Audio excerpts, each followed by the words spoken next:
مسلک اہل حدیث پہ چلا جا اے سالک بے دھڑک، مسلک اہل حدیث پہ چلا جا اے سالک بے دھڑک، جنت الفردوس کو سیدھی گئی ہے سڑک۔ اب اس کے بعد فضیلت الشیخ حافظ جلال الدین قاسمی حفظہ اللہ آپ کے سامنے بدعات مروجہ اور ان کا پوسٹ مارٹم اس عنوان پر قرآن و حدیث کی روشنی میں لب کشائی فرمائیں گے۔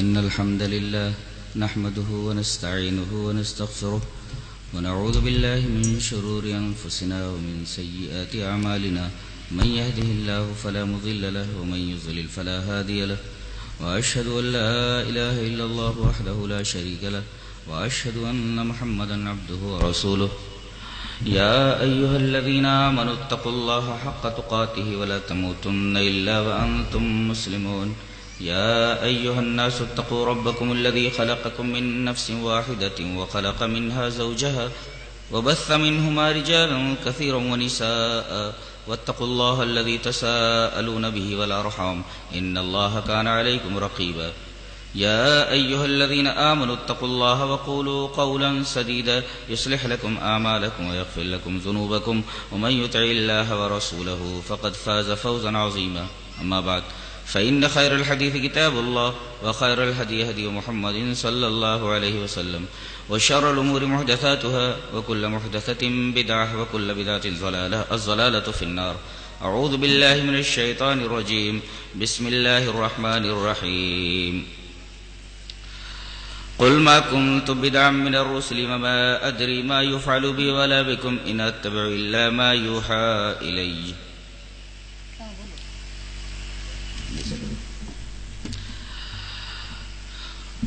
حضرات علماء کرام، محترم بزرگوں، نوجوان بھائیوں،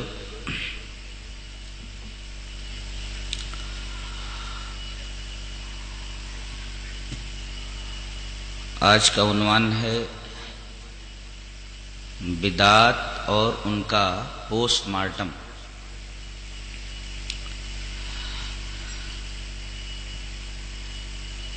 دین اسلام یہ کوئی معمہ یا پہیلی نہیں ہے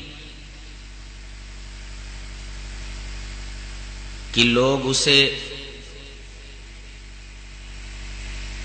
سمجھنے کے لیے اپنے عقلی گھوڑے دوڑائیں،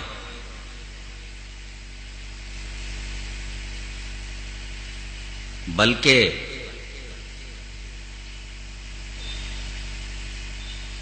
ہمیں مکلف بنایا گیا ہے کہ جو کچھ رسول اللہ صلی اللہ علیہ وسلم پر اترا ہے اس کو من وعن قبول کر لیں۔ یہاں عقلی گھوڑے دوڑانے کی کوئی گنجائش نہیں ہے۔ دلیل میں یہ حدیث لے لیں، وعن علی رضی اللہ تعالی عنہ قال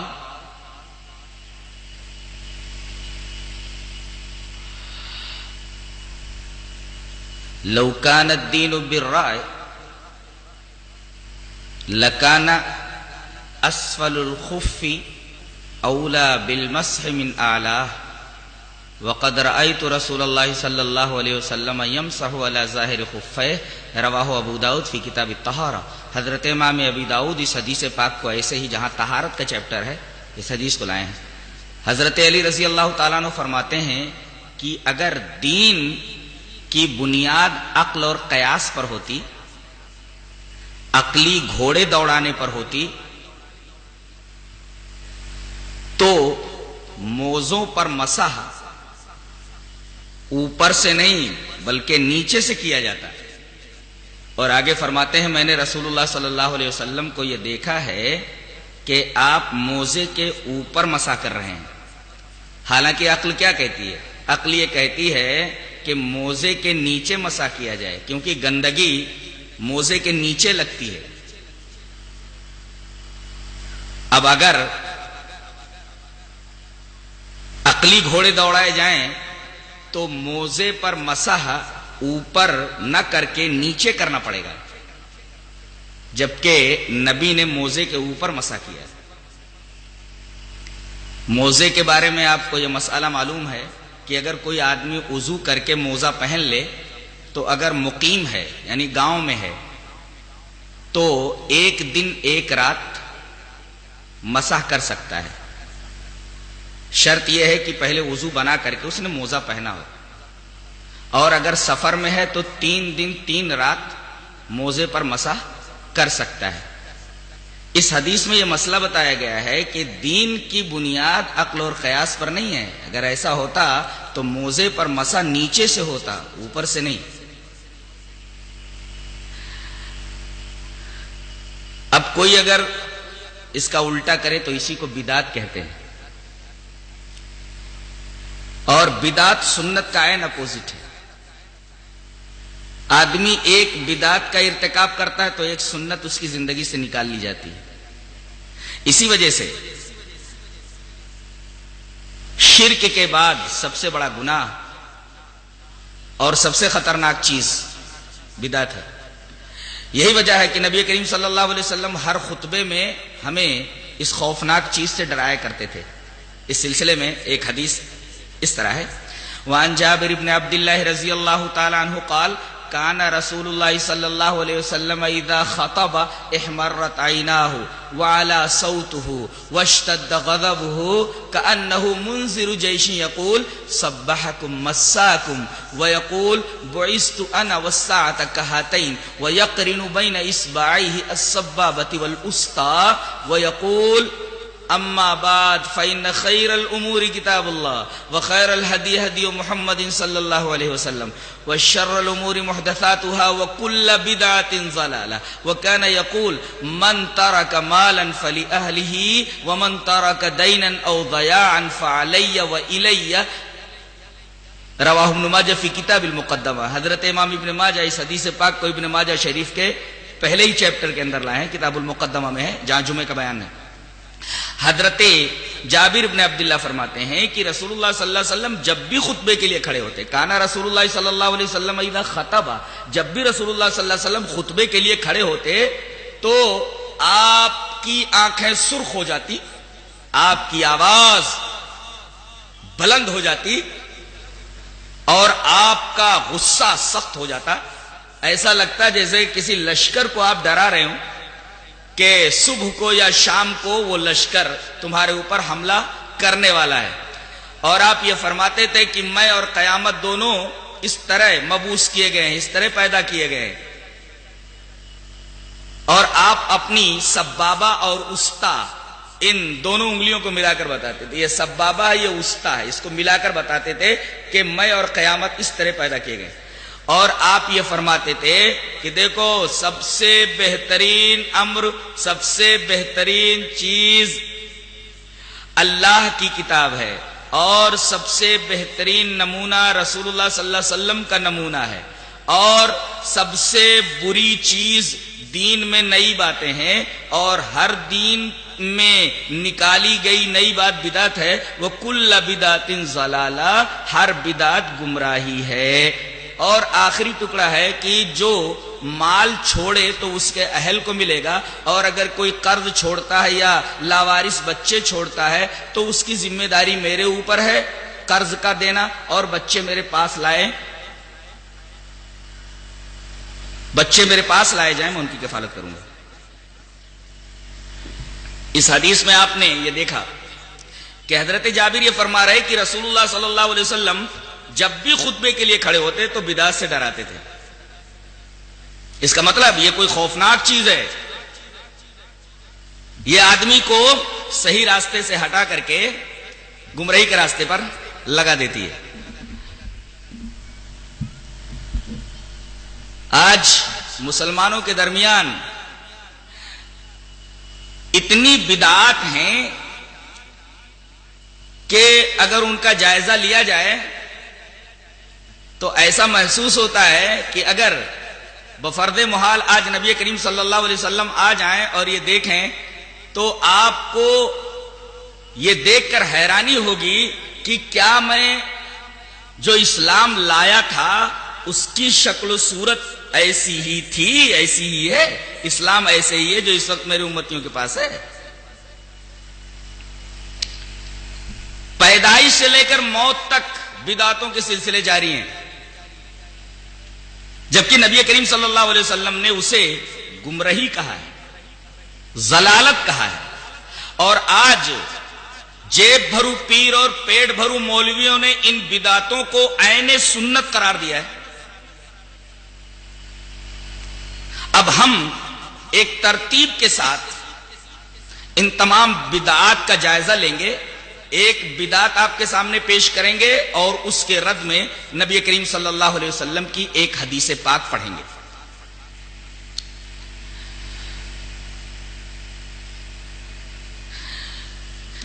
ایک بدعت ہمارے درمیان یہ ہے کہ ماہ سفر یہ منحوس مہینہ ہے. اس مہینے کو لوگ منحوس مہینہ مانتے ہیں. اس مہینے کو منحوس ماننا یہ بدعت ہے. حدیث جو اس کے خلاف ہے، اس کا رد کرتی ہے، وہ اس طرح ہے: وعن ابی ہریرہ رضی اللہ تعالی عنہ عن النبی صلی اللہ علیہ وسلم قال لا عدوى ولا طیرۃ ولا حام ولا سفر رواہ ابو داؤد فی کتاب رواہ بخاری فی کتاب الطب. حضرت امام بخاری اس حدیث پاک کو ایسے ہی کتاب الطب کے اندر لائے ہیں. یہ روایت بخاری کتاب الطب کے اندر موجود ہے. راوی حضرت ابو ہریرہ ہیں.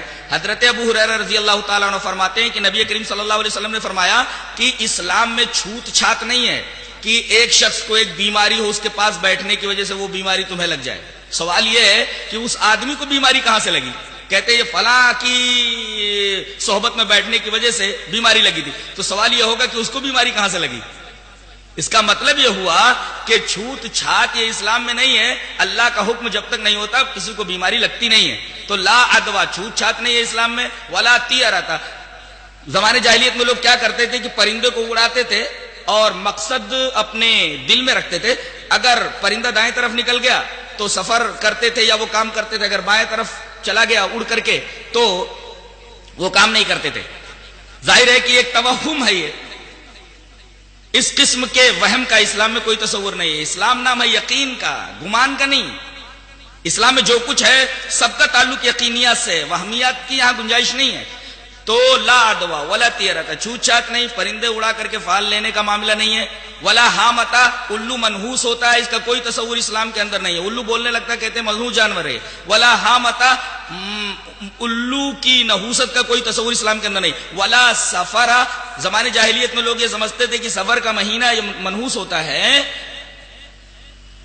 تو جان لیا جائے کہ سفر کا مہینہ منحوس نہیں ہوتا. یہ زمانے جاہلیت کا ایک خیال تھا. اس حدیث پاک کی روشنی میں یہ پتا چلا کہ سفر کے مہینے کو جو لوگ منحوس سمجھتے ہیں در حقیقت اس حدیث پاک کو اپنے سامنے نہیں رکھتے، اور اگر سامنے رکھ کر کے ایسا کرتے ہیں تو در حقیقت اس حدیث کا انکار کرتے ہیں. دوسری بدعت مسلمانوں میں یہ موجود ہے کہ نحوست کچھ چیزوں میں ہوتی ہے، حالانکہ نحوست کا بھی تصور اسلام میں نہیں ہے. اس سلسلے میں میں ایک حدیث پاک آپ کے سامنے پیش کرتا ہوں. حدیث حضرت عبداللہ ابن عمر سے حدیث اس طرح ہے: وعن ابن عمر رضی اللہ تعالی عنہ قال ذکروا الشوم عند النبي صلی اللہ علیہ وسلم فقال النبي صلی اللہ علیہ وسلم ان كان الشوم في شيء ففي الدار والمرأة والفرس. رواہ البخاری فی کتاب النکاح. حضرت امام بخاری اس حدیث پاک کو جہاں کا نکاح کا چیپٹر ہے اس حدیث پاک کو ایسے ہی لایا. راوی حضرت عبداللہ ابن عمر رضی اللہ تعالیٰ عنہ. حضرت عبداللہ ابن عمر رضی اللہ تعالیٰ عنہ فرماتے ہیں کہ لوگوں نے نحوست کا ذکر نبی کریم صلی اللہ علیہ وسلم کے پاس کیا کہ اللہ کے رسول کیا کچھ چیزیں منحوس ہوتی ہیں؟ تو آپ نے فرمایا اگر نحوست کسی چیز میں ہوتی تو تین چیزوں میں ہوتی، یعنی گھر میں گھر تنگ، عورت بدمزاج، گھوڑا اڑیل. اگر نحوست ہوتی تو ان تین چیزوں میں ہوتی، لیکن اسلام میں نحوست ہے ہی نہیں، اس لیے کہ اس کو ان شرطیہ کے ساتھ ذکر کیا گیا ہے. اگر ہوتی کسی چیز میں تو ایسا ہوتا. نحوست اسلام میں نہیں ہے، لہذا ان تین چیزوں کے اندر جن کے اندر نحوست ہونی چاہیے تھی ان کے اندر بھی نہیں ہے، لہذا نحوست کا بھی اسلام میں کوئی بھی تصور نہیں ہے. اسی طرح ایک مہینے کو اور منحوس مانتے ہیں، شوال کو. اور معاملہ یہ ہے کہ اس مہینے کے اندر شادیاں نہیں ہوتی. آئیے ذرا دیکھتے ہیں کیا یہ خیال درست ہے. روایت اس طرح: وان عائشہ رضی اللہ تعالی عنہا قالت تزوجنی رسول اللہ صلی اللہ علیہ وسلم فی شوال وادخلت علیہ فی شوال وکانت عائشہ تحب ان تدخل النساء فی شوال فای نسائہ کانت احدا عنده منی، رواہ النسائی فی کتاب النکاح۔ حضرت امام نسائی اس حدیث پاک کو ایسے کتاب النکاح کے اندر لائے۔ حضرت عائشہ رضی اللہ تعالیٰ عنہ فرماتی ہیں کہ مجھ سے رسول اللہ صلی اللہ علیہ وسلم نے شادی کی شوال میں، میری رخصتی ہوئی شوال میں، اور حضرت عائشہ یہ پسند کرتی تھی کہ شوال ہی میں لڑکیوں کی شادی ہو، اور فرماتی ہے کہ میری شادی شوال کے مہینے میں ہوئی، میری رخصتی بھی شوال کے مہینے میں ہوئی، اور لوگ کہتے ہیں کہ اس مہینے میں جس کی شادی ہوتی ہے وہ شادی منحوس مانی جاتی ہے، اس کا نصیبہ اس کا مقدر خراب ہوتا ہے۔ آخری ٹکڑے کے اندر حضرت عائشہ فرماتی ہے فَأَيُّ نِسَائِهِ كَانَتْ أَحْظَى عِندَهُ مِنِّي، میری شادی میری رخصتی شوال کے مہینے میں ہوئی، بتاؤ مجھ سے زیادہ قسمت والی عورت کون ہو سکتی ہے؟ اس لیے کہ میری شادی نبی کریم صلی اللہ علیہ وسلم سے ہوئی اور نبی سے میری شادی ہوئی ہے، مجھ سے زیادہ خوش نصیب اور کون ہو سکتا ہے؟ حضرت عائشہ فرما رہی ہے کہ شوال کی نحوست کا جو تصور لوگوں کے درمیان موجود ہے یہ تصور صحیح نہیں ہے۔ یہ تو ہوا کچھ چیزوں میں نحوست کے تصور کی تردید۔ ایک چیز اور ذہن میں رکھ لیں، ماہ محرم کو بھی لوگ سوگ کا مہینہ سمجھ کر کے اس کے اندر بھی شادیاں نہیں کرتے اور اس کو سوگ کا مہینہ مانتے ہیں، روتے ہیں، گاتے ہیں، پیٹتے ہیں، نہ جانے کیا کیا حرکات کرتے ہیں، اور کہتے ہیں چونکہ محرم کے مہینے کی 10ویں تاریخ کو حضرت حسین رضی اللہ تعالیٰ عنہ میدان کربلا میں شہید کیے گئے، لہذا یہ پورا مہینہ سوگ کا مہینہ ہے، لہذا اس میں شادی نہ کی جائے۔ اس مہینے کی کیا حقیقت ہے جاننا چاہیے کہ ان عدت الشہور عند اللہ 12 شہرا فی کتاب اللہ یوم خلق السماوات والارض منها 4 حرم، 12 مہینے اللہ کی نگاہ میں ہیں، مہینوں کی تعداد اللہ کی نگاہ میں 12 ہے جب سے آسمان اور زمین بنے ہیں، ان میں سے 4 مہینے حرام کے ہیں، ان میں 3 تو الگ ترتیب ہیں، ذیقعد، ذوالحج، محرم اور 1 رجب ہے۔ تو یہ مہینہ تو جب سے آسمان اور زمین بنے ہیں تب سے اللہ کے نزدیک محترم ہے، اس مہینے کے منحوس ہونے کا سوال ہی پیدا نہیں ہوتا۔ اور حضرت حسین رضی اللہ تعالیٰ عنہ کی شہادت یہ تو سن 61 ہجری میں ہوئی ہے، نبی کریم صلی اللہ علیہ وسلم کے اس دنیا سے چلے جانے کے بہت سالوں کے بعد ہوئی ہے، اور جو نبی کے زمانے کے بعد کوئی واقعہ ہو وہ کیسے شریعت بن سکتا ہے؟ اس لیے کہ شریعت تو نبی کریم صلی اللہ علیہ وسلم پر مکمل ہو گئی، الیوم اکملت لکم دینکم واتممت علیکم نعمتی ورضیت لکم الاسلام دینا، نبی کے اوپر شریعت مکمل ہو گئی ہے، اور حضرت حسین کی شہادت ہوتی ہے سن 61 ہجری کے اندر۔ اب آپ کے بعد اور اتنے سالوں کے بعد اگر کوئی واقعہ ہوتا ہے تو یہ واقعہ شریعت میں داخل کیسے ہو سکتا ہے اور وہ سند کیسے بن سکتا ہے؟ وہ تو ایک اتفاقی معاملہ تھا کہ اسی دن کو اور محرم کی 10ویں تاریخ کو یہ کربلا کا واقعہ پیش آیا۔ اس میں نبی کریم صلی اللہ علیہ وسلم نے ہمیں کیا حکم دیا؟ ایک حدیث پاک دیکھتے ہیں، وہاں نبی قتادہ رضی اللہ تعالیٰ عنہ قال قال رسول اللہ صلی اللہ علیہ وسلم صیام یوم عاشوراء انی احتسب علی اللہ ان یکفر السنۃ التي قبلہ، رواہ ابن ماجہ فی کتاب الصیام۔ حضرت امام ابن ماجہ اس حدیث پاک کو ایسے ہی، جہاں روزوں کا چیپٹر اس حدیث پاک کو ایسے ہی لائے ہیں۔ حضرت ابو قتادہ فرماتے ہیں کہ رسول اللہ صلی اللہ علیہ وسلم نے ارشاد فرمایا کہ عاشورہ یعنی محرم کی 10ویں تاریخ کا روزہ 2 دن کا روزہ، نبی کریم صلی اللہ علیہ وسلم نے 1 ہی دن کا روزہ پہلے رکھا تھا، لیکن آپ نے تمنا کی تھی کہ اگر اگلا سال مجھے ملا تو میں ایک اور روزہ ملا لوں گا، لیکن آپ کو اگلا سال نصیب نہیں ہوا، اس سے پہلے ہی آپ کا انتقال ہو گیا، لہذا سنت یہ کہ 2 روزے رکھے جائیں۔ تو سیام یوم عاشوراء 10ویں محرم کا روزہ، اس کی اتنی فضیلت ہے کہ اس سے 1 سال پہلے کے گناہ معاف ہو جاتے ہیں، یہ شریعت ہے۔ اس دن کو روزہ رکھنا چاہیے، اس دن کا ماتم سے کوئی تعلق نہیں ہے، حضرت حسین کی شہادت سے اس کا کوئی تعلق نہیں ہے، وہ تو ایک اتفاقی حادثہ تھا۔ جہاں تک یزید کا معاملہ ہے، اس سلسلے میں کچھ لوگ جو اسلام کے دشمن ہیں اور انہوں نے اسلام کے اندر طرح طرح کی بدعتیں داخل کر دی ہیں. انہوں نے یزید کے اوپر لعنتیں بھیجنی شروع کر دی کہ وہی سبب بنا ہے حضرت حسین رضی اللہ تعالی عنہ کی شہادت کا، لہذا اس مہینے میں اس کے اوپر لعنتیں کی جاتی ہیں. اور اس کے علاوہ صحابہ کے اوپر بھی لعنتیں کی جاتی ہیں. وہ تو ہمیشہ لعنتیں کی جاتی ہیں، لیکن خاص طور سے یزید کے اوپر تو اس مہینے میں لعنتیں ہی لعنتیں کی جاتی ہیں. باقاعدہ ایک پتلا یزید کا بنا کر کے اس کو جلایا جاتا ہے. اسی طریقے سے ایک آدمی کو یزید بنا کر کے اتنا مارا جاتا ہے کہ کبھی کبھی وہ آدمی مر جاتا ہے. اس طریقے کی بدعت انہوں نے ایجاد کی ہے. حقیقت حال کیا ہے؟ اس سلسلے میں آپ کے سامنے ایک حدیث پیش کرتا ہوں.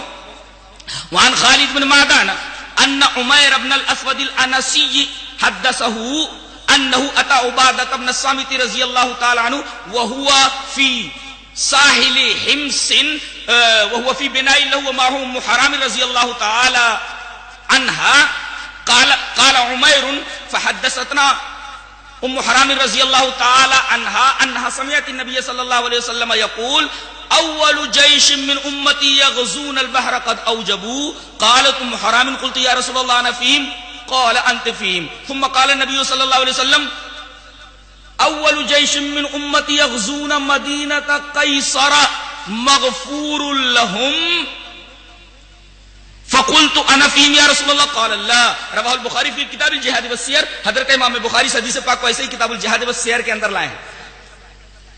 حضرت ام حرام سے روایت کرتے ہیں حضرت عمیر رضی اللہ تعالیٰ عنہ کی، انہوں نے بیان فرمایا کہ نبی کریم صلی اللہ علیہ وسلم نے ایک دفعہ فرمایا کہ میری امت کا پہلا لشکر جو بحری لڑائی کرے گا، یعنی سمندر کے راستے سے، یہ قبرص کی لڑائی کے بارے میں کہا جا رہا ہے.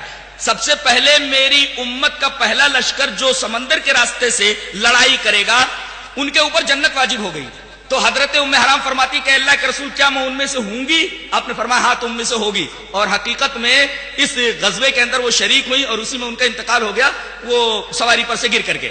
پھر نبی کریم صلی اللہ علیہ وسلم نے یہ فرمایا کہ میری امت کا ایک لشکر قیصر کے شہر کے اوپر، قسطنطنیہ کے اوپر حملہ کرے گا، اس میں جتنے لوگ شریک ہوں گے سارے کے سارے لوگوں کی مغفرت ہو جائے گی. تو حضرت ام حرام فرماتی ہیں کہ اللہ کے رسول کیا میں ان میں سے ہوں؟ تو آپ نے فرمایا نہیں. اس سے یہ پتہ چلتا ہے کہ ام حرام رضی اللہ تعالی عنہا اس لشکر کے اندر نہیں تھی. اور تاریخ اس بات پر متفق ہے کہ یہ جو پہلا لشکر ہے قسطنطنیہ اور مدینہ قیصر کے اوپر حملہ کرنے والا، اس کے کمانڈر ان چیف یزید تھے. یہاں تک کہ اس میں عام سپاہی کی حیثیت سے حضرت حسین بھی شامل ہیں. اور اس لڑائی کے اندر میزبان رسول حضرت ابو ایوب انصاری رضی اللہ تعالی عنہ بھی. اب بتائیے جس لشکر کا کمانڈر ان چیف یزید ہو اور یہ تاریخ کا ایک حقیقی معاملہ ہو، ایک تاریخی حقیقت ہو، تو ایسے لشکر کے بارے میں نبی کریم صلی اللہ علیہ وسلم نے تو فرمایا کہ سارے کے سارے لوگ مغفور لہم ہے، سب کی مغفرت ہو گئی ہے. اور اس کا کمانڈر ان چیف یہی تھا. لہذا یزید کے تعلق سے جو غلط فہمیاں پھیلی ہوئی ہیں وہ بھی ایک طریقے کی ایک اخلاقی بدعت ہے اور دین میں اس کو شامل کر لیا گیا ہے. اس طریقے سے اس کو بھی ایک بدعت کہا جا سکتا ہے. معاملہ عید میلاد النبی کی حیثیت، آئیے اس پر ایک حدیث دیکھ لیتے ہیں. حدیث کس طرح؟ ان عبد الرحمن ابن ابی بکرۃ رضی اللہ تعالی عنہ عبد الرحمن ابن ابی بکرۃ عن ابی عن النبی صلی اللہ علیہ وسلم قال شہران لا ينقصان شہر عید رمضان و ذو الحجۃ. رواہ البخاری فی کتاب الصوم. حضرت امام بخاری اس حدیث پاک کو جہاں روزوں کا بیان ہے اسی طریقے سے لائے. عبد الرحمن ابن ابی بکرہ اپنے باپ سے روایت کرتے ہیں، وہ کہتے ہیں کہ رسول اللہ صلی اللہ علیہ وسلم نے فرمایا 2 مہینے کبھی کم نہیں ہوتے. 2 مہینے کبھی کم نہیں ہوتے. اس کا کیا مطلب؟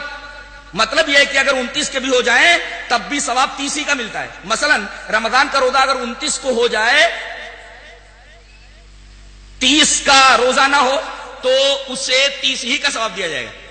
2 مہینے کبھی کم نہیں ہوتے. شہران لا ينقصان، 2 مہینے کبھی کم نہیں ہوتے.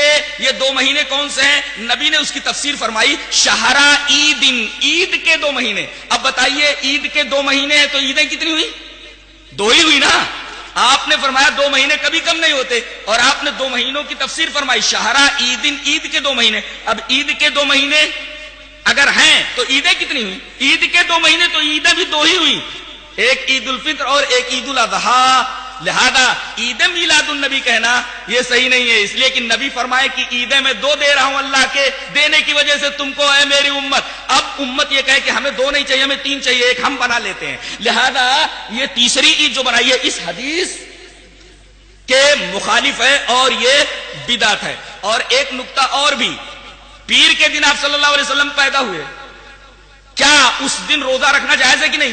پیر کے دن کا روزہ رکھنا سنت ہے اور عید کے دن روزہ رکھنا حرام ہے. لہذا اگر نبی کریم صلی اللہ علیہ وسلم کی پیدائش کے دن کو، میلاد نبی کو، رسول اللہ صلی اللہ علیہ وسلم کی پیدائش کے دن کو عید مان لیا جائے تو عید کے دن تو روزہ رکھنا حرام ہے، جبکہ نبی کریم صلی اللہ علیہ وسلم کی پیدائش پیر کے دن ہوئے، پیر کے دن روزہ رکھنا سنت ہے. اس طرح نبی کریم صلی اللہ علیہ وسلم کی پیدائش کے دن کو عید کہنا درست نہیں ہے. اس حدیث کی روشنی میں عید میلاد النبی کا رد ہوتا ہے. جہاں تک قبروں کے اوپر چراغ جلانا اور پھول ہار وغیرہ چڑھانا اس کا جو معاملہ ہے، اس سلسلے میں میں آپ کے سامنے 3 حدیثیں پیش کرتا ہوں. پہلی حدیث، ان ابی حیاج الاسدی قال قال علی علی الا ابعثک الا ما بعثنی علی رسول اللہ صلی اللہ علیہ وسلم.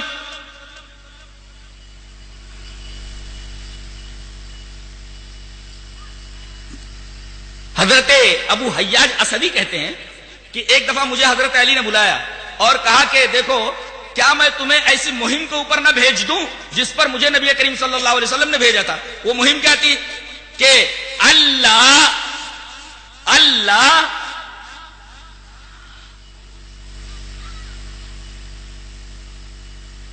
تمثالن الا تمستہ، کہ کوئی اگر تمثال یا اسٹیچو نظر آئے تو اس کو برابر کر دو. ولا قبرن مشرفن الا سویتہ، اور کوئی اونچی قبر نظر آئے تو اس کو برابر کر دو. یہ روایت مسلم شریف کتاب الجنائز کے اندر موجود ہے. اب بتائیے، اونچی قبر بنانا نبی کریم صلی اللہ علیہ وسلم نے اس سے منع کیا ہے اور حضرت علی کو باقاعدہ ایک مہم کے اوپر روانہ کیا تھا. اس مہم کے اوپر ابو حیاج اسدی کو خود حضرت علی بھیج رہے ہیں کہ کوئی اونچی قبر نظر آئے تو اس کو برابر کر دو. اسی طریقے سے ایک روایت حضرت امام مسلم حضرت جابر سے کتاب الجنائز کے اندر لائے ہیں، وہ دیکھیے. وعن جابر رضی اللہ تعالی عنہ قال نہا رسول اللہ صلی اللہ علیہ وسلم ان یجسس القبر وان یقعد علیہ وان یبنى علیہ، رواہ مسلم فی کتاب الجنائز. حضرت جابر ابن عبداللہ فرماتے ہیں کہ منع کیا رسول اللہ صلی اللہ علیہ وسلم نے کہ قبروں کے اوپر چونا کاری کی جائے، اسی طرح قبروں کے اوپر بیٹھا جائے. بیٹھنے کا 2 مطلب، ایک تو قبر کے اوپر آدمی بیٹھ جائے قبرستان میں جا کر کے، اور ایک ہے وہاں مکان بنا کر کے مجاور بن کر کے بیٹھ جائے. تو وان یقعد علیہ، اس پر بیٹھنے سے منع کیا. وان یبنى علیہ، نبی نے منع کیا کہ اس کے اوپر عمارت تعمیر کی جائے. لوگوں نے عمارتیں تعمیر کر لی ہیں، باقاعدہ مجاور بن کر کے بیٹھ گئے ہیں. اسی طریقے سے اس کے اوپر باقاعدہ ہر سال ہر مہینے کلر ہوتا ہے، جبکہ نبی کریم صلی اللہ علیہ وسلم نے ان تمام چیزوں سے منع فرمایا.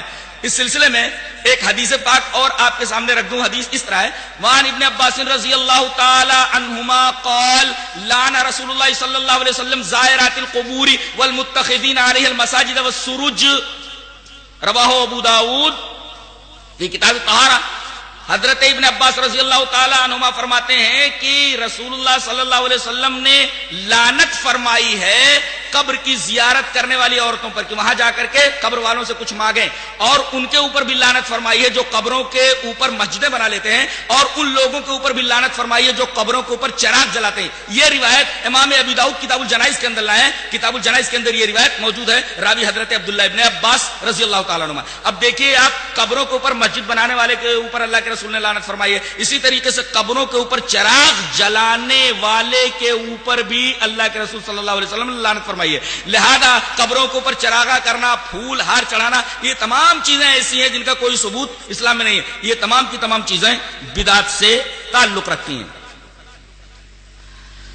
جہاں تک معاملہ صلاۃ و سلام کا ہے اس سلسلے میں آپ کے سامنے ایک حدیث پاک پیش کرتا ہوں. حدیث اس طرح وعن ابی ہریرہ رضی اللہ تعالی عنہ قال قال رسول اللہ صلی اللہ علیہ وسلم لا تجعلوا بیوتکم قبورا ولا تجعلوا قبری عیدا وصلوا علی فإن صلاتکم تبلغنی حیث کنتم. رواہ ابو داؤد فی کتاب المناسک. حضرت امام ابی داؤد اس حدیث پاک کو جہاں قربانیوں کا بیان ہے اس حدیث پاک کو ایسے ہی لائیں. راوی حضرت ابو ہریرہ ہیں. حضرت ابو ہریرہ فرماتے ہیں کہ رسول اللہ صلی اللہ علیہ وسلم نے ارشاد فرمایا کہ تم لوگ اپنے گھروں کو قبر مت بناؤ. غور فرمائیں, اپنے گھروں کو قبر نہ بناؤ. اس کا کیا مطلب؟ اس کے دو مطلب ہیں. ایک تو یہ کہ جیسے قبروں کے اوپر نماز پڑھنا جائز نہیں ہے تو اس طرح مت کرو, اپنے گھروں میں بھی نماز پڑھا کرو. یعنی جیسے قبروں کے اوپر نماز نہیں ہوتی تو ایسا مت کرو, اپنے گھروں کو قبر مت بناؤ, اپنے گھروں میں نماز پڑھ لیا کرو. ایک مطلب تو یہ ہوا لا تجعلوا بیوتکم قبورا, اپنے گھروں کو تم قبر مت بناؤ. تو ایک مسئلہ تو یہ معلوم ہے کہ قبروں پر نماز نہیں ہوتی, اور دوسرا مسئلہ یہ معلوم ہوا کہ ساری نمازیں مسجد میں نہیں پڑھنی چاہیے بلکہ گھروں کے اندر بھی نمازیں پڑھنی چاہیے. دوسرا ٹکڑا ولا تجعلوا قبری عیدا, میری قبر کو عید مت بنانا. غور فرمائیے کہ عید نہ بنانے کا کیا مطلب ہے. آپ نے اس ٹکڑے کے اندر کیا کہنا چاہا ہے؟ عید کے اندر ہم کیا کرتے ہیں؟ عید کے اندر ہم نہاتے ہیں, دھوتے ہیں اور اچھے اچھے کپڑے پہنتے ہیں, بچوں کو نہلا دھلا کر کے اچھے اچھے کپڑے پہناتے ہیں, ہماری عورتیں نہا دھو کر کے جو ہے اچھے اچھے کپڑے پہنتی ہیں اور اس کے بعد پھر عیدگاہ جاتی ہیں. اگر اس طریقے کا معاملہ کسی قبر کے ساتھ ہو, نبی کریم صلی اللہ علیہ وسلم نے فرمایا یہ معاملہ عید والا میری قبر کے ساتھ نہیں ہو سکتا, تو دوسری قبر کے ساتھ کرنا کیسے جائز ہوگا؟ اور یہی معاملہ اس کے اندر ہوتا ہے. باقاعدہ نہا دھو کر کے لوگ اچھے اچھے کپڑے پہن کر کے بچوں کو ساتھ میں لے کر, عورتوں کو ساتھ میں لے کر باقاعدہ قبر کے اوپر جاتے ہیں جیسے عید کے اندر جا رہے ہوں. تو اس ٹکڑے سے عرس کا رد ہوا ولا تجعلوا قبری عیدا, میری قبر کو عید مت بناؤ, اس ٹکڑے سے عرس کا رد ہوا. اور تیسرا ٹکڑا وصلوا علی, میرے اوپر درود بھیجو, فإن صلاتکم تبلغنی حیث کنتم, تم جہاں سے بھی میرے اوپر درود بھیجو. میرا معاملہ ایسا ہے کہ تمہارا درود کہیں سے بھی بھیجا جائے مجھ تک پہنچا دیا جاتا ہے. اس سے دو باتیں معلوم ہوئی کہ آپ ہر جگہ حاضر و ناظر نہیں ہیں, ورنہ درود کو پہنچانے کے لیے فرشتے نہ ہوتے. جو آدمی درود پڑھتا ہے فرشتے اس درود کو لے کر کے نبی کریم صلی اللہ علیہ وسلم کے پاس پہنچا دیتے ہیں. تو پہلا مسئلہ یہ معلوم ہے کہ رسول ہر جگہ حاضر و ناظر نہیں ہے, لہذا لوگ کھڑے ہو کر کے جو درود اور سلام پڑھتے ہیں ایک خاص انداز سے, اس کا بھی کوئی ثبوت اسلام میں نہیں ہے. یہ بھی ایک طریقے کی بدعت ہے. اس لیے کہ نبی کریم صلی اللہ علیہ وسلم نے فرمایا کہ درود کسی بھی طریقے سے کہیں بھی رہو تم وہاں سے بھیج تو میرے پاس درود پہنچا دیا جاتا ہے. اب اس کے لیے خاص شکل بنا لینا, ایک خاص عقیدے کے ساتھ کھڑے ہو کر کے صلاۃ و سلام پڑھنا, یہ قطعاً درست نہیں ہے. اور جہاں تک چیزیں بڑھا لینے کا معاملہ ہے, نبی کریم صلی اللہ علیہ وسلم نے جہاں کسی چیز کو عام رکھا ہے آدمی خاص نہیں کر سکتا. آپ درود کہیں بھی پڑھ سکتے ہیں, گھر میں پڑھ سکتے ہیں, کھیت میں پڑھ سکتے ہیں, دکان میں پڑھ سکتے ہیں. اب باقاعدہ اس کو ایک شکل دے دینا کہ تقریر ہو, تقریر ہونے کے بعد لوگ کھڑے ہو جائیں اور ایک خاص انداز سے وہ عمل کریں, درود و سلام پڑھیں, اس کا کوئی ثبوت اسلام کے اندر نہیں ہے. یہ ایک طریقے سے اسلام میں اضافہ ہے. ذرا ایک حدیث دیکھیے, حدیث اس طرح وعن نافع ان رجلا اتى الى جنب ابن عمر فقال الحمد لله والسلام على رسول الله قال عمر وانا اقول الحمد قال ابن عمر وانا اقول الحمد لله والسلام على رسول الله وليس هكذا علمنا رسول الله صلى الله عليه وسلم علمنا ان نقول الحمد لله على كل حال. رواه الترمذي في كتاب الادب. حضرت امام ترمذی اس حدیث پاک کو ایسے کتاب الادب میں لائے. یہ نافع ہیں, حضرت عبداللہ ابن عمر رضی اللہ تعالیٰ عنہ کے شاگرد ہیں. وہ کہتے ہیں کہ ہم لوگ بیٹھے ہوئے تھے حضرت عبداللہ ابن عمر کے پاس, ایک آدمی بھی وہاں تھا, اچانک اس کو چھینک آئی. اب چھینک جب آتی ہے تو ہم لوگ کیا بولتے ہیں؟ الحمدللہ. تو اس آدمی کو جب چھینک آئی تو اس نے کیا کہا؟ الحمدللہ والسلام علی رسول اللہ. فوراً ابن عمر نے ٹوک دیا, کہا وانا اقول الحمدللہ والسلام علی رسول اللہ, میں بھی الحمدللہ والسلام علی رسول اللہ بولتا ہوں. ولیس ہکذا علمنا رسول اللہ صلی اللہ علیہ وسلم, رسول اللہ صلی اللہ علیہ وسلم نے ہمیں چھینک کے وقت صرف الحمدللہ کہنا سکھایا ہے. یہ جو تو نے آگے والسلام علی رسول اللہ, صلاۃ و سلام جو تو نے بڑھایا ہے, اس کا ثبوت نہیں ہے. اس سے یہ پتا چلا کہ نبی کریم صلی اللہ علیہ وسلم نے جو عبادت جس انداز سے ہمیں دی ہے اس کے آگے پیچھے کچھ نہیں بڑھا سکتے. جب چھینک کے آگے الحمدللہ آپ نے سکھایا, اس کے آگے ہم سلام نہیں بڑھا سکتے, تو اذان سے پہلے, اذان کے بعد ہم سلام کیسے بڑھا سکتے ہیں؟ اگر ایسا ہوتا تو حضرت ابن عمر رضی اللہ تعالیٰ عنہ اس آدمی کو کیسے ٹوکتے؟ جہاں تک درود کا معاملہ ہے اس سلسلے میں چاہتا ہوں کہ وہ حدیث آپ کے سامنے پیش کر دوں. حدثنی عبداللہ ابن عیسیٰ سمع عبد الرحمن ابن ابی لیلہ قال لقینی کعب بن عجرۃ رضی اللہ تعالیٰ عنہ قال الا اہدی لک ہدیۃ سمعتها من النبي صلی اللہ علیہ وسلم فقلت بلا فاہدیها لی فقال سألنا رسول اللہ صلی اللہ علیہ وسلم فقلنا یا رسول اللہ کیف الصلاة علیکم اہل البیت فإن اللہ قد علمنا کیف نسلم علیکم قال قولوا اللہم صلی علی محمد وعلی آل محمد کما صلیت علی ابراہیم وعلی آل ابراہیم انک حمید مجید اللہم بارک علی محمد وعلی آل محمد کما بارکت علی ابراہیم وعلی آل ابراہیم انک حمید مجید. رواہ البخاری فی کتاب الانبیاء. حضرت امام بخاری اس حدیث پاک کو ایسے کتاب الانبیاء کے اندر لائے. حضرت کعب بن عجرہ فرماتے ہیں کہ ایک صاحب سے جب ملاقات ہوئی تو کہا کہ میں تمہیں ایک تحفہ نہ دے دوں گا، میں نے نبی کریم صلی اللہ علیہ وسلم سے سنا ہے. کہا کہ ارے جلدی سے بتاؤ کون سا تحفہ ہے جو نبی کریم صلی اللہ علیہ وسلم سے تم نے سنا ہے. کہا کہ ٹھیک ہے وہ تحفہ میں تم کو دیتا ہوں. وہ تحفہ کیا تھا کہ ہم لوگ نبی کریم صلی اللہ علیہ وسلم کے پاس گئے، ہم نے پوچھا کہ اے اللہ کے رسول کیف الصلاۃ علیکم اہل البیت، اہل البیت درود آپ کے اوپر ہم کس طرح بھیجیں؟ فإن اللہ قد علمنا کیف نسلم علیکم، اللہ تبارک و تعالیٰ نے ہم کو سکھلا دیا ہے کہ ہم آپ کے اوپر سلام کیسے بھیجیں. اب پوچھنا یہ ہے کہ سلام تو معلوم ہو گیا، درود آپ کے اوپر کیسے بھیجیں؟ قال قولوا، تو اللہ کے رسول صلی اللہ علیہ وسلم نے فرمایا کہو. پھر وہ درود ابراہیمی اللہم صلی پھر اللہم بارک اسی ترتیب کے ساتھ جیسا کہ میں نے بتایا اور بخاری شریف کتاب الانبیاء کے اندر ہے. تو رسول اللہ صلی اللہ علیہ وسلم نے ہمیں یہ درود سکھایا ہے، اس طریقے سے ہمیں درود پڑھنا چاہیے. نہ جانے لوگوں نے کس طریقے کے درود بنا رکھے ہیں. اب بتائیے نبی نے جو درود بنایا ہے بتایا ہے وہ اللہ کے حکم سے بتایا ہے. اب ہم اگر کوئی دوسرا درود ایجاد کر کے پڑھے تو کیا وہ درود نبی کریم صلی اللہ علیہ وسلم کے بتائے ہوئے درود کی طرح ہو سکتا ہے؟ اور اسی سے ایک مسئلہ اور معلوم کیا جا سکتا ہے. بعض لوگ ابجد حوض ہتی یعنی عددوں کے قائل ہیں، عددوں سے جو ہے کچھ نام نکالتے ہیں یا آیتوں کا نمبر نکالتے ہیں. تو آیتوں کا نمبر اگر آیت ہی کی طرح ہے تو ایسا کیجئے کہ الحمدللہ رب العالمین سے والضالین پڑھنے کی ضرورت نہیں ہے، بلکہ تمام کا نمبر نکال لیجئے اور ایک ساتھ نمبر بول دیجئے، ہو گئی سورہ فاتحہ.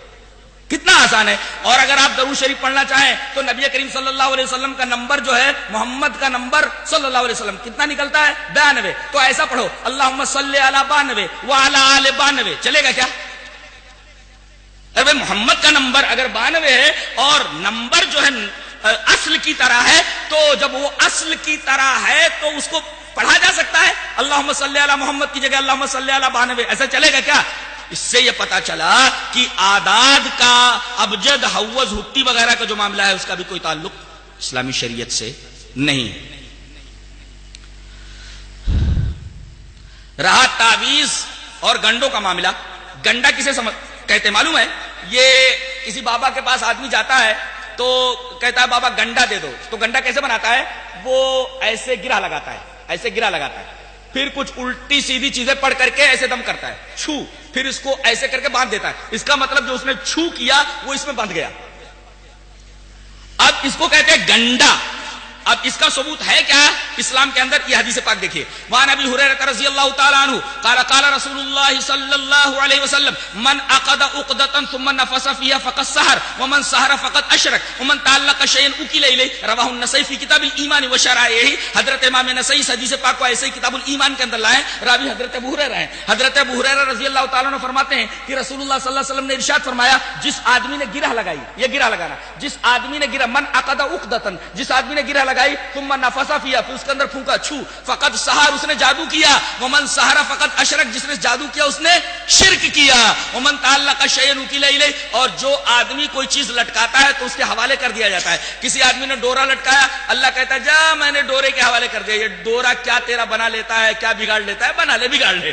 جو آدمی جو چیز لٹکاتا ہے اللہ اس کو اس کے حوالے کر دیتا ہے. اب بتائیے یہ امت جو ہے یہ ڈورے کے اوپر آ کر کے رک گئی ہے. بتائیے جس امت کا ایمان، جس امت کا اعتقاد باریک دھاگے کے اوپر ٹک جائے، بتائیے اس امت کو اس دنیا سے مٹنے سے کون سی طاقت روک سکتی ہے؟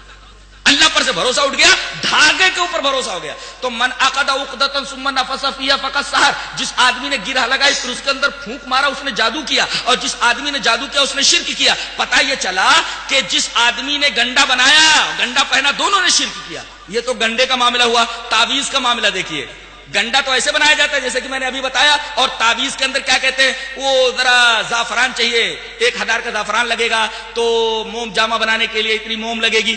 اب اس طریقے سے سامنے والے کو حیرت اور پریشان کرتے ہیں کہ وہ کہتا ہے ساری چیزیں کہاں ملیں گی بابا، آپ کتنا چاہتے ہیں وہ ہم پیسہ آپ کو دے دیں، ہمیں تعویذ بنا کر کے دے دو. بابا کہتے دے دو 10,000 دے دو، 5,000 دے دو. اس طریقے سے یہ دکانیں چل رہی ہیں. اب آئیے ذرا تعویذ دیکھتے ہیں، موم جامع اور زعفران کی حقیقت دیکھتے ہیں. حدیث اس طرح وان عقبۃ بن عامر الجہنی رضی اللہ تعالی عنہ ان رسول اللہ صلی اللہ علیہ وسلم اقبل الیہ رات فبايع 9 وامسك واحد فقالوا یا رسول اللہ بایعت 9 وترکت هذا قال ان علیہ تمیمۃ فادخل یدہ فقطع فبایعہ وقال من علق تمیمۃ فقد اشرک. رواه احمد فی مسندہ. حضرت امام احمد بن حنبل رحمہ اللہ اس حدیث پاک کو ایسے ہی مسند احمد کے اندر لائیں. یہ مناظرے کی باتیں کرنے والے اور یہ اس طریقے سے ہار اور جیت کی بات کرنے والے، یہ لفاظی کرنے والے، یہ لفظوں کی بازیگری کرنے والے، ذرا ایک حدیث پڑھ کر کے بتائیں. حالت خراب ہو جائے گی. ایک حدیث نہیں پڑھ سکتے اس لیے کہ حدیث وہی پڑھ سکتا ہے جسے نبی کریم صلی اللہ علیہ وسلم سے محبت ہو. حدیث کی باتیں وہی کرتا ہے جس سے نبی کریم صلی اللہ علیہ وسلم کو محبت اور جو نبی کریم صلی اللہ علیہ وسلم سے محبت کرے. جی لفاظی کا نام تقریر نہیں ہے. نبی کریم صلی اللہ علیہ وسلم کی بات آپ پیش کر دیجئے. یہ حدیث پیش کی گئی وہ مسند احمد کی ہے. حضرت عقبہ ابن عامر جوہنی اس روایت کے راوی ہیں. حضرت عقبہ ابن عامر جوہنی فرماتے ہیں کہ نبی کریم صلی اللہ علیہ وسلم کے پاس 10 آدمی آئے. آپ نے 9 کے لیے بیعت کے لیے ہاتھ بڑھا دیا. ایک آدمی نے جب ہاتھ بڑھایا تو آپ نے ہاتھ کھینچ لیا. تو لوگوں نے کہا کہ اللہ کے رسول یہ 10 آدمی جو آپ کے پاس آئے تھے وفد کی شکل میں، آپ نے 9 سے تو بیعت کر لی، لیکن ایک آدمی نے جب بیعت کے لیے آپ سے ہاتھ بڑھایا تو آپ نے اپنا ہاتھ کھینچ لیا، اس سے بیعت نہیں کی. وجہ کیا ہے؟ تو آپ نے فرمایا دیکھ نہیں رہے ہو اس کے اوپر تعویذ ہے، وہ تعویذ پہنے ہوئے ہے. اس آدمی کو معلوم ہوا کہ تعویذ کی وجہ سے نبی کریم صلی اللہ علیہ وسلم نے مجھ سے بیعت نہیں کی، لہذا اس نے اپنا ہاتھ داخل کیا فقطعہ، اس تعویذ کو کاٹ دیا. اب جب تعویذ کو کاٹ دیا فبایعہ، تو نبی کریم صلی اللہ علیہ وسلم نے اس سے بیعت کی. یہاں ایک بات اور سمجھ لیں، بیعت 2 طریقے کی ہوتی ہے. ایک بیعت ہوتی ہے مذہبی، ایک بیعت ہوتی ہے سیاسی. مذہبی بیعت صرف نبی کے ہاتھ پر ہوتی ہے. اب قیامت تو کوئی نبی آنے والا نہیں، مذہبی بیعت کا جواز ختم ہو گیا، کسی اور کے ہاتھ میں مذہبی بیعت نہیں ہوگی. اور ایک بیعت ہوتی تھی سیاسی جو خلیفہ کے ہاتھ پر ہوتی تھی. اب خلیفہ جب کبھی ہوگا تو اس کے ہاتھ پر سیاسی بیعت ہوگی. تو ایک بیعت ہوتی ہے مذہبی جو نبی کے ہاتھ پر، نبی قیامت تک اب نہیں آئے گا لہذا یہ مذہبی بیعت ختم. اور اگر کوئی خلیفہ ہوگا تو اس کے ہاتھ پر سیاسی بیعت ہوگی. بقیہ تیسری بدعت کا کوئی تصور نہیں ہے. یہ جو پیری مریدی کے بیعت ہے یہ سراسر بدعت ہے. تو یہ بیعت کا بھی معاملہ ہو گیا. اس کے بعد آپ صلی اللہ علیہ وسلم نے جب اس نے تعویذ کاٹ دی، پھینک دیا، تو آپ نے بیعت کے لیے ہاتھ بڑھا دیا، بیعت کر لی اس نے. اس کے بعد آپ نے ایک اصول بتایا، وقال، آپ نے فرمایا من علق تمیمۃ فقد اشرک، جس آدمی نے تعویذ لٹکائی اس نے شرک کیا، لہذا تعویذ بنانے والا مشرک اور تعویذ پہننے والا بھی مشرک. یہ گنڈے اور تعویذ کا معاملہ رہا.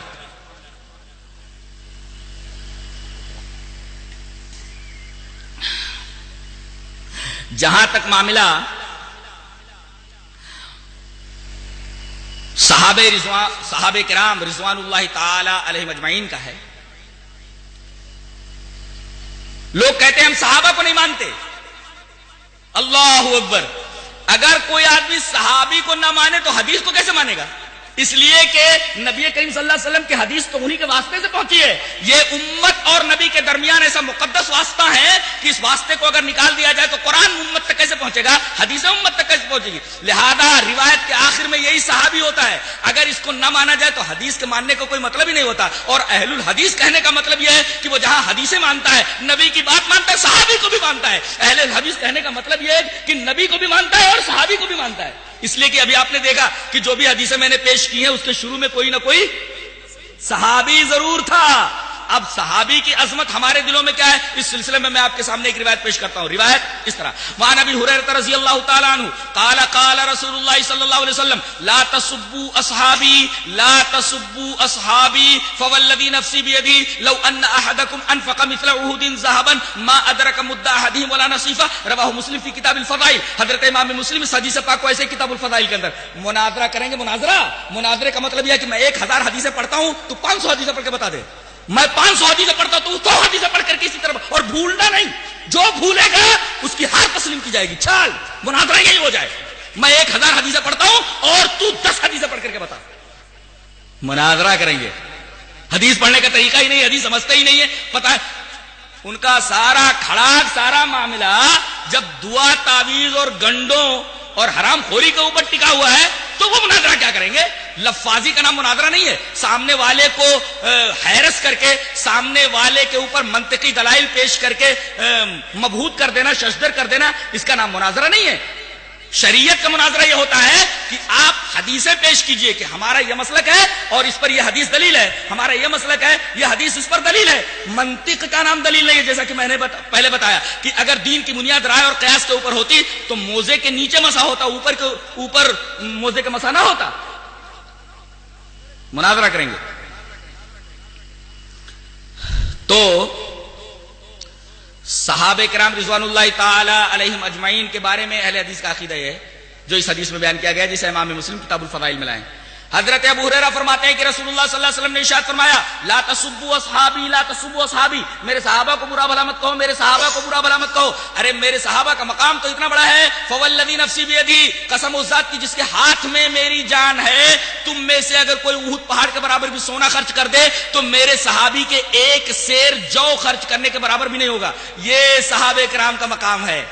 کوئی غیر صحابی جو صحابی نہیں ہے نبی کا، اگر احد پہاڑ کے برابر بھی سونا خرچہ کر دے تو اتنا مرتبہ نہیں حاصل کر سکتا جتنا کہ رسول اللہ صلی اللہ علیہ وسلم کا ایک صحابی ایک سیر جو خرچ کرنے پر ثواب پائے گا، اجر پائے گا. یہ فرق ہے صحابی میں اور ایک عام آدمی میں.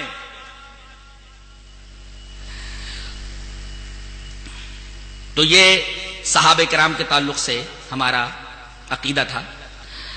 معاملہ رہا شیخ عبد القادر جیلانی رحمت اللہ علیہ کی 11ویں شریف کا. اب تو شریف لگانا ایک عام بات ہو گئی ہے.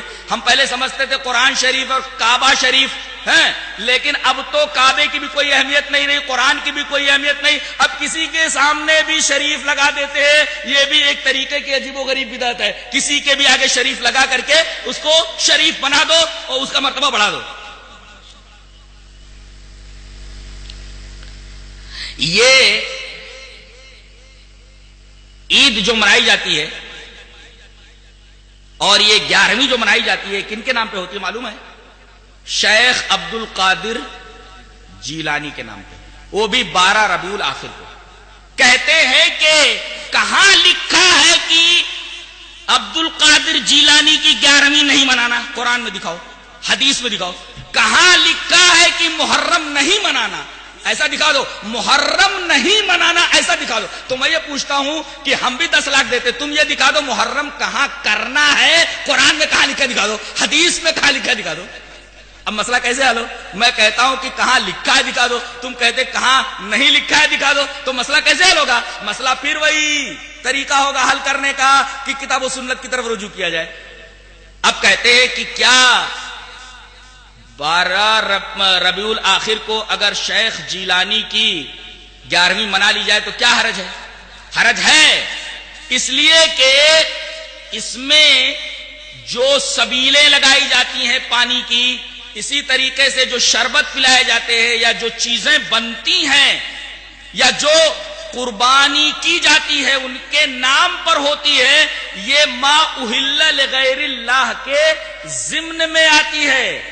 اور اللہ تبارک و تعالی نے فرمایا انما حرم علیکم المیتۃ والدم ولحم الخنزیر وما اہل بہ لغیر اللہ.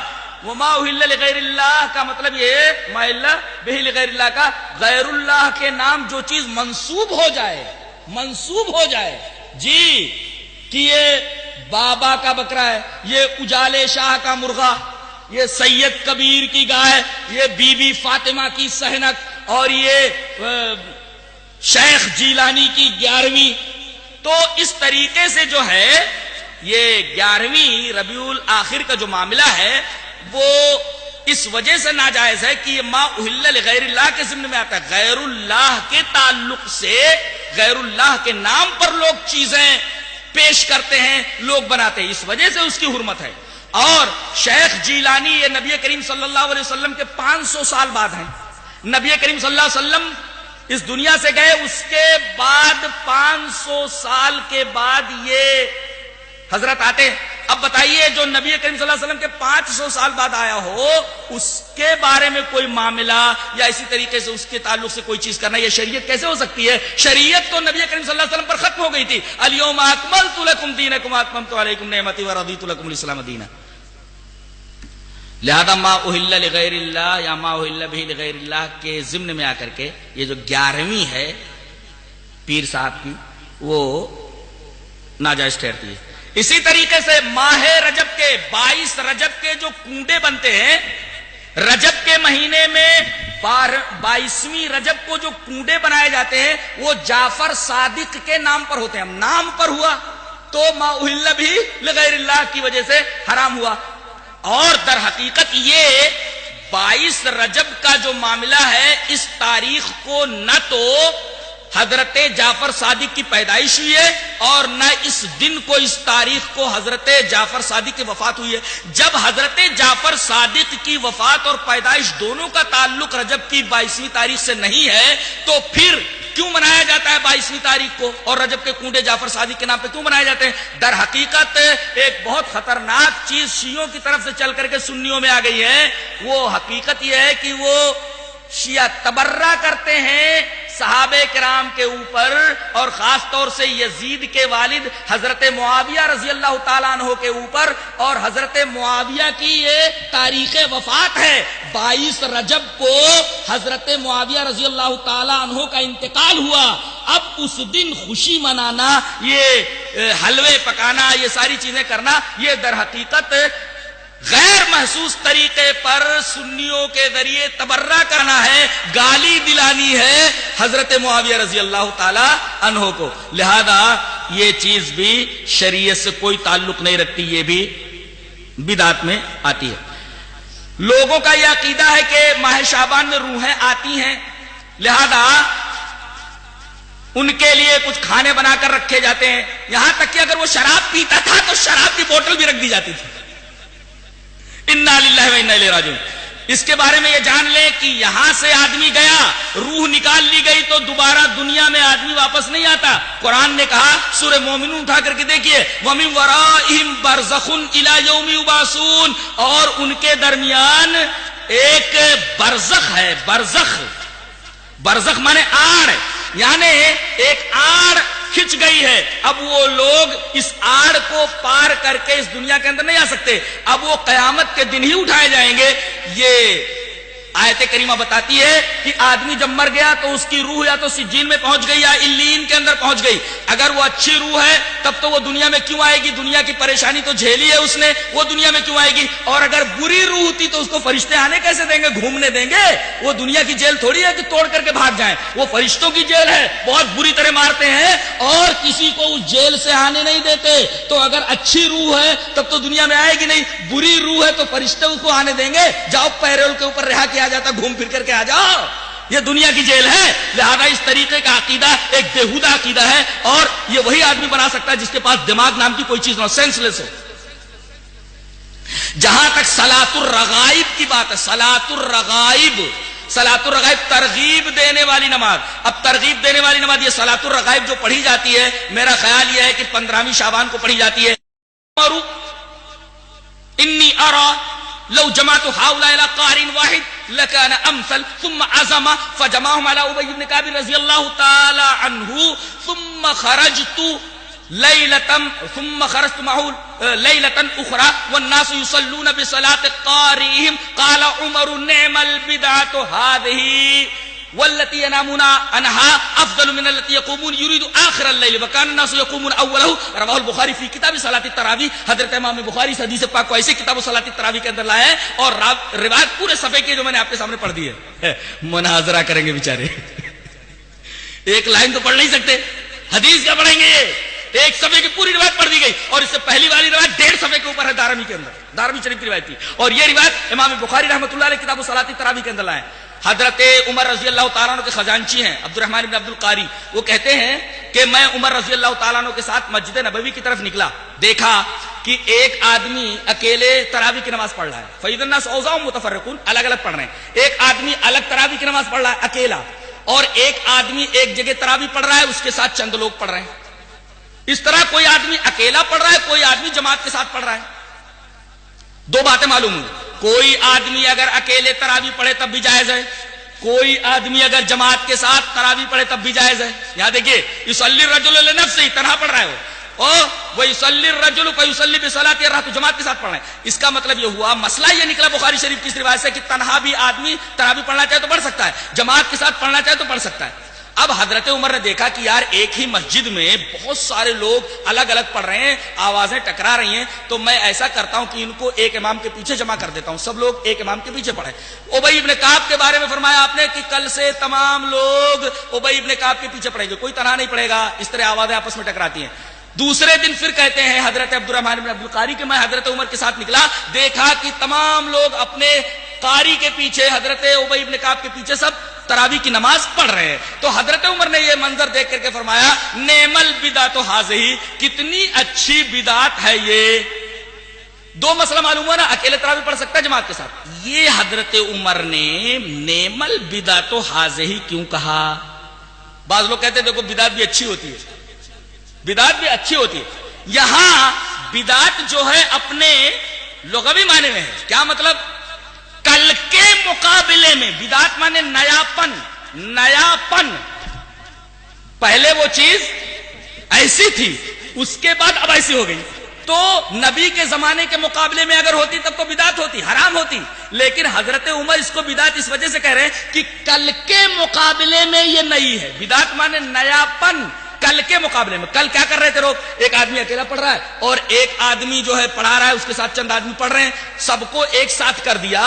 تو کل کے مقابلے میں یہ نیا ہے. نبی کریم صلی اللہ علیہ وسلم کے زمانے کے مقابلے میں نیا ہوتا تب بدعت ہوتی. اور حضرت عمر یہ نہیں کہنا چاہتے, اس لیے کہ حضرت عمر ایسا کیسے کہہ سکتے ہیں؟ نبی نے تو 3 دن سب کو جماعت کے ساتھ تراویح کی نماز پڑھائی ہے, اور بدعت وہ ہوتی ہے جس کی نظیر نبی کریم صلی اللہ علیہ وسلم کے زمانے میں نہ ہو. نبی کریم صلی اللہ علیہ وسلم نے 3 رات تو پڑھائی ہے نا تراویح, اس کو حضرت عمر بدعت کیسے کہہ سکتے ہیں؟ حضرت عمر نے جو بدعت کہی وہ کل کے مقابلے میں. کل جو لوگ اس طرح پڑھ رہے تھے اب ایک امام کے پیچھے پڑھ رہے, تو کل کے مقابلے میں یہ نیاپن بہت اچھا ہے. نعم البدعۃ ھذہ, یہ معنی ہے نعم البدعۃ ھذہ کا. اس سے لوگ استدلال کرتے ہیں کہ بدعتیں بھی بعض اچھی ہوتی ہیں, بعض بری ہوتی ہیں, جبکہ ہر بدعت گمراہی ہوتی ہے. نبی کریم صلی اللہ علیہ وسلم کی وہ حدیث جو ابھی جابر بن عبداللہ سے آئی تھی, جسے امام ابن ماجہ کتاب الصیام کے اندر لائے ہیں, اس کے اندر اتنا کل بدعت ضلالہ, ہر بدعت گمراہی ہے. کوئی بدعت اچھی ہو ہی نہیں سکتی, کوئی بدعت حسن ہو ہی نہیں سکتی. اب دیکھیے نبی کے زمانے میں وہ چیز نہیں تھی, صحابہ کے زمانے میں نہیں تھی. مولود بھی ایسے ہی ہے, خوب جھوم جھوم کر کے مولود پڑھتے ہیں, پتہ نہیں اس میں کیا کیا پڑھتے ہیں, نہ قرآن ہوتا ہے نہ حدیث ہوتی ہے, نہ جانے کیا کیا چیزیں پڑھ کر کے نبی کریم صلی اللہ علیہ وسلم کی جو ہے پیدائش کا معاملہ لے کر کے, اور پھر اس طریقے سے ایک محفل جمع کر کے لوگ مولود پڑھتے ہیں. چونکہ یہ چیز کسی صحابی نے نہیں کیا, نبی کریم صلی اللہ علیہ وسلم کے زمانے میں نہیں ہوا, اور آپ نے یہ بات کرنے کے لیے, چیز کرنے کے لیے کسی سے کہا بھی نہیں, لہذا یہ چیز بھی بدعت کی قبیل سے ہے. اور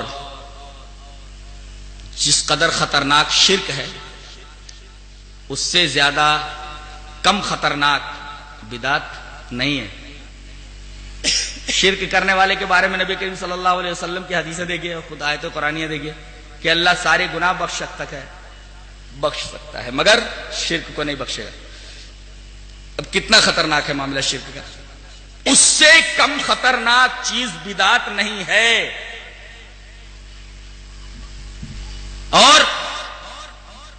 اگر اتنی خطرناک چیز نہ ہوتی تو نبی کریم صلی اللہ علیہ وسلم کی اتنی حدیثیں بدعت کی تردید میں نہ ہوتی. اور حدیثیں تو چھوڑیے، ہر خطبہ جو آپ کا ہوتا تھا، کوئی خطبہ ایسا نہیں ہوتا تھا جس کے اندر آپ نے بدعت سے لوگوں کو ڈرایا نہ ہو. میں یہ کہتا ہوں کہ جس طرح آدمی کو شرک سے بچنا چاہیے، اسی طریقے سے آدمی کو بدعت سے بھی پرہیز کرنا چاہیے. اس لیے کہ شیطان سب سے پہلے یہ کوشش کرتا ہے کہ آدمی کو شرک میں مبتلا کر دے. جب یہ دیکھتا ہے کہ آدمی شرک میں مبتلا نہیں ہو سکتا، ذرا کٹر ہے، تو کوشش یہ کرتا ہے جی، تو دیکھتا ہے کہ شرک میں مبتلا نہیں کر سکتا تو کرتا ہے بدعت میں اس کو مبتلا. اور جب آدمی بدعت میں مبتلا ہو جاتا ہے تو بدعت کو ثواب سمجھ کر کے کرتا ہے، زندگی بھر اسے توبہ کی توفیق ہی نہیں ہوتی. شرک سے تو آدمی کو توبہ کی توفیق ہو سکتی ہے کہ بھئی دیکھ رہا ہے کہ یہ شرک ہے، لیکن بدعت کو تو اچھا بنا کر کے پیش کر دیتا ہے. تو ان تمام چیزوں سے پرہیز کرنا چاہیے جس طرح آدمی شرک سے پرہیز کرتا ہے، بدعت سے بھی پرہیز کرنا چاہیے. 2 سوالات اور آئے ہیں. مقامی لوگ جمع بین صلاتین کر سکتے ہیں کہ نہیں؟ جی ہاں ہے. مسلم کی روایت اٹھائی ہے کتاب صلاۃ المسافرین کی کہ رسول اللہ صلی اللہ علیہ وسلم نے ظہر اور عصر کو ایک ساتھ پڑھا، مغرب اور عشاء کو ایک ساتھ پڑھا، من غیر خوف ولا سفر.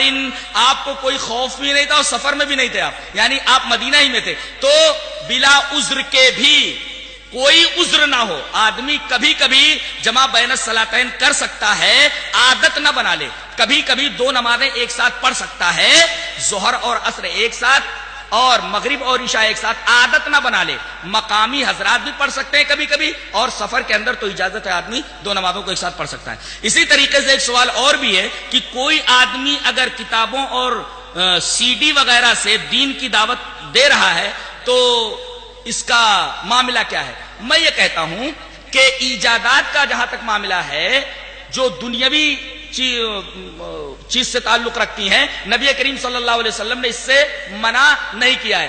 ہر بہترین ایجاد آپ اس سے فائدہ اٹھائیں، شرط یہ ہے کہ وہ اسلام کے کسی اصول سے نہ ٹکراؤ. اور موبائل دیکھیے، موبائل ہے، موبائل سے کتنا فائدہ ہے. عرب تو کہتا ہے الجوال نعمت من نعم اللہ، موبائل تو اللہ کی نعمتوں میں سے ایک بہت بڑی نعمت ہے. آج